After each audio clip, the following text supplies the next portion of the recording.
Folks, there is a hidden history that has been deliberately obfuscated from the peoples of the world, and that's why we are on the trail of the Nephilim. We're talking about giant axe heads, out-of-place artifacts. Is there something to it? Are all these artifacts ceremonial, or is something else going on? We'll get into that and so much more. But first, a word from our sponsor, Natural Hemp Oil. I never thought I would be advertising this, but this stuff works. We use it all the time. We'll see on the other side of the break. CBD oil is becoming one of America's most popular alternatives to big pharma drugs. This isn't surprising considering how therapeutic it is. Folks, I use this stuff all the time. Nothing has helped me more with chronic pain or stress than CBD oil has. But choosing the right CBD oil for you can be difficult. My favorite choice is natural hemp oil. Here's why. First, natural hemp oil makes me feel better and recover faster than anything I've tried. Look, I'm out here building a house, and I got to tell you, I have aches and pains, and that's why I use hemp oil. Second, natural hemp oil is therapeutic and improves my health on both a mental and physical level. Third, natural hemp oil is one of the safest and healthiest oils to consume. It's triple lab tested, non-GMO. Natural hemp oil also has no pesticides, herbicides, or any of those nasty fertilizers that we grow our plants with. If you want to treat chronic pain without contributing to big pharma, you'll love natural hemp oil. I can't recommend it enough.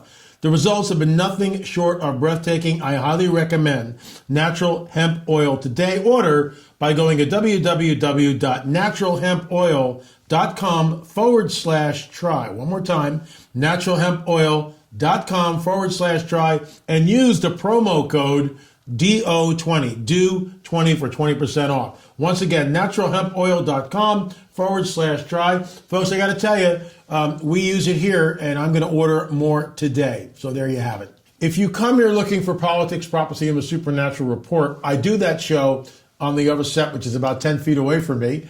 pp&s report, the full Monty. Go to our Rumble, Roku. Links are right below in the text box, and check it out. Unfettered and uncensored. But let's get right back into it. So here's this giant axe head, and it's found up in Canada, and it's unbelievable. And look at the axe head here, the stone axe head, compared to a normal axe head. There is a disparity. Is this really ceremonial, or is it actually utilitarian? Did a giant wield this? Is there a hidden history that has been deliberately kept from us, obfuscated from the peoples of the world? In my opinion, the answer to that can only be yes, and here's why. Here's the curator of it, holding it at a museum. I've actually got a replica of this. I don't have it, but I filmed a gentleman in Texas who did have a replica of it, and I've shown that before. Here's another shot of it right here.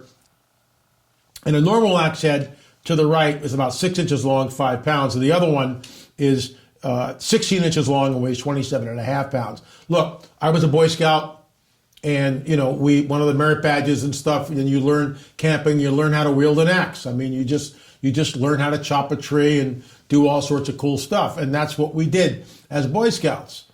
There's no way as an adult can I wield a 27.5 pound axe head. Not going to happen.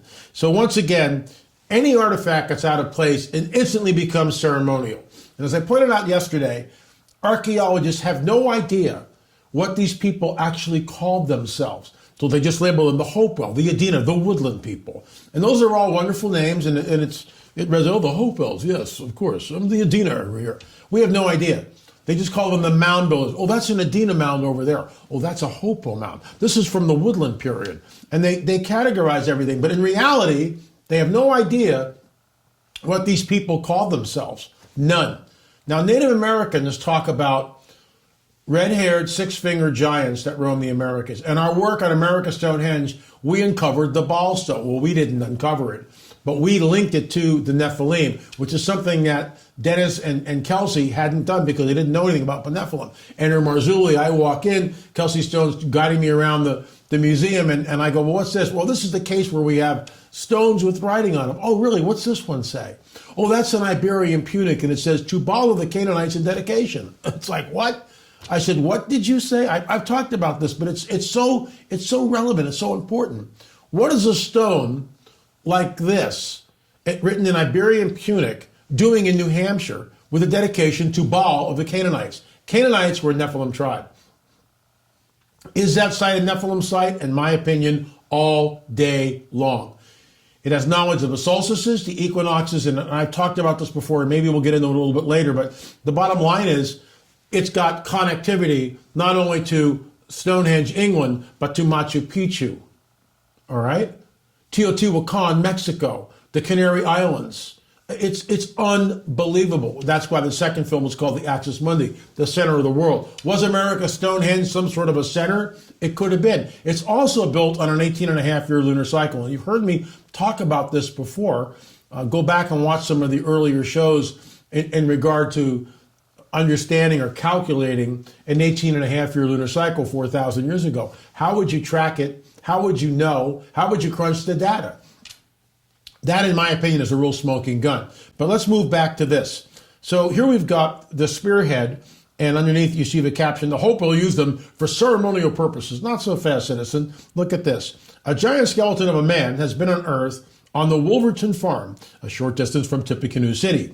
It measures 8 feet from top of the leg to the ankles. The feet are missing. Well, if the ankles are there, you can easily add 4 to 5 inches.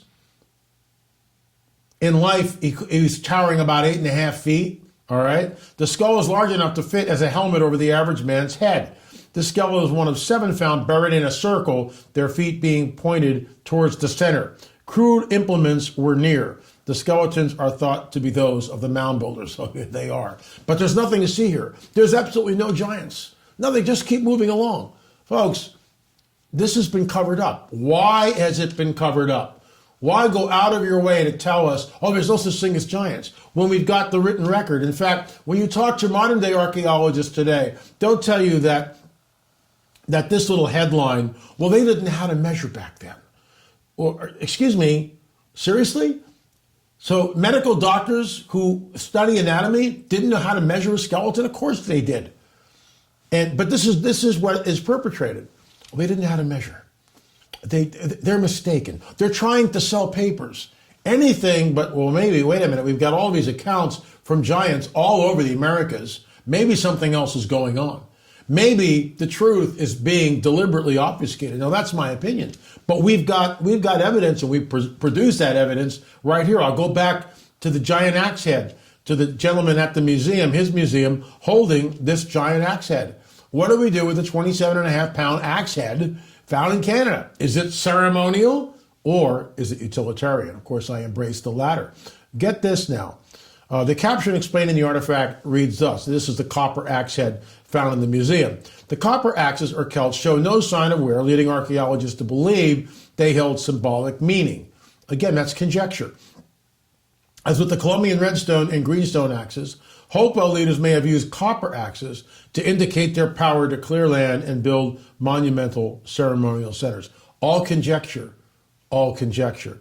I would point out, this is from the book, by the way, On the Trail of a Nephilim. I would point out that this, once again, is the party line. And it becomes very clear from yet another inscription that the Field Museum, this is in Chicago, is holding, tenaciously I may add, to the accepted paradigm, that there was no race of giant men, and these axe heads and spearheads were large because they were used ceremonially to show the prowess of the individual they belonged to. Again, when we go to the historic record and see that these artifacts were found in conjunction with the giant skeletons that were taken from the mound, it would seem appropriate that an 8-foot man would use a larger axe and a spear. Why? Because he can. Look at the picture behind me. Look at the picture behind me. See the giant? See the guy? And I just want to thank Matt Brunet.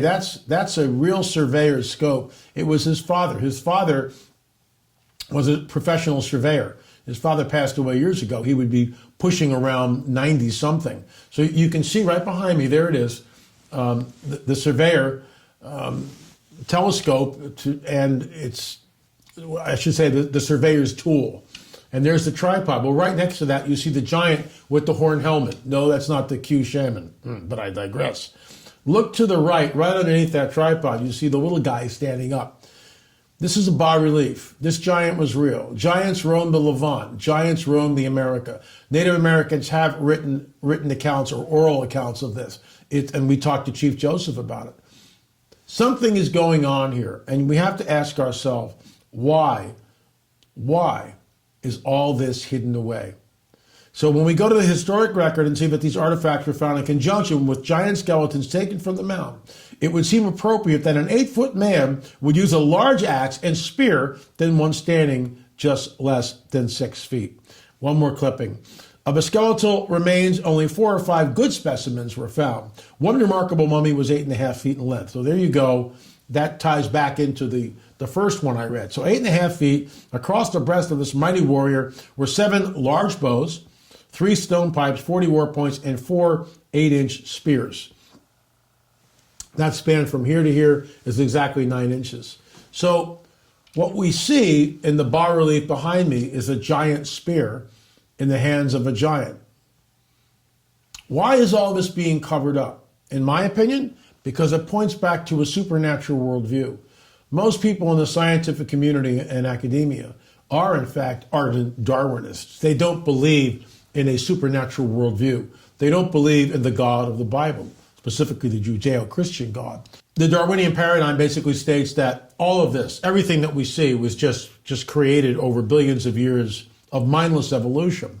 So flowers with color, the fact that every snowflake is completely different, the fact that our bodies have all these different systems which work together. So where are the prototypes? Well, that one didn't work, we better try again. They're not there. They don't exist in the fossil record. They're just not there. What we see is this explosion of life. There's 2 choices. A loving, holy God created all life by speaking it into existence, or mindless evolution. So anything, in my opinion, and this is conjecture, but anything that points to a supernatural worldview has to be dealt with, because a supernatural worldview doesn't jibe with a Darwinian worldview. You can't have both of them. Either it's mindless evolution, there is no God, there is no supernatural, or there is a supernatural world, there is a creator, and he spoke everything into existence like many Christians believe. If you're a Christian, that's what you hold to for the most part. So moving right along, you can buy the book, On the Trail of the Nephilim, by going to www.lamarzulli.net. It's 600 pages, over 300 full-color photographs, great paper. It's an oversized book, 8.5 by 11. I think you'll find it interesting. And we've got a ton of them, and now's the time to get them for Christmas. You can also rent all 7 On the Trail of the Nephilim series. Check out Access Money in America's Stonehenge. That'll blow your mind. It blew my mind. And I'm on the trail. And you can go to streaming.lamarzulli.net, streaming.lamarzulli.net, and avail yourself of all 7. I want to move into our UFO phenomenon today. And I talked about this yesterday, the Roswell crash. I'm going to read you an excerpt from this book, UFO Disclosure. I think you'll find it fascinating. I sat down with Dr. Jesse Marcel Jr., okay? And let me just read you the preface right here, all right? In early July 1947, there was a thunder and lightning storm around the small, quiet town of Roswell, New Mexico, home of the 509th Bombing Group. And that in itself is pretty interesting. This is the part of a story that everyone agrees on. From this point, the story differs greatly between the accepted narrative by our government and those of us who think a UFO crashed in the desert of New Mexico. The official story can be summed up very quickly. A weather balloon crashed in the desert on a ranch. It was found by Mac Brazel, who reported it to Jesse Marcel Sr., the intelligence officer of the 509th Bomb Group, the officer of the base.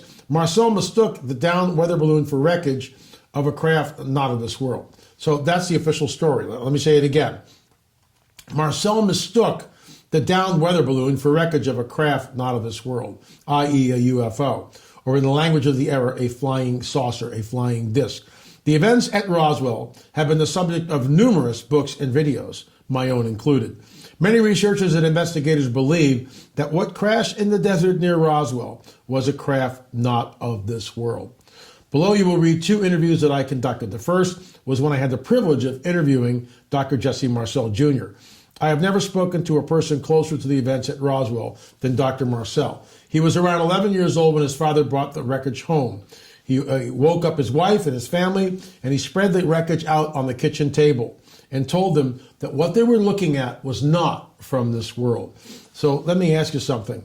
How does How does a man like Jesse Marcel Sr., the intelligence officer of the 509 bombing group stationed in Roswell, New Mexico, who sees weather balloons being launched on a daily basis, how does he mistake the wreckage at Roswell for a weather balloon? He didn't. And I hope I'm whetting your appetite, because we're going to get into that and so much more tomorrow when I actually get into my interview with Dr. Jesse Marcel Jr., who was there. It's as closest to the event as I've ever been able to get to. I will be on Coast to Coast tomorrow, the 18th, with George Norrie. I think I'm on for like 2 or 3 hours. We'll see what happens. Our film, UFO Disclosure, The Coming Great Deception, and the Luciferian Endgame, is free. It's free.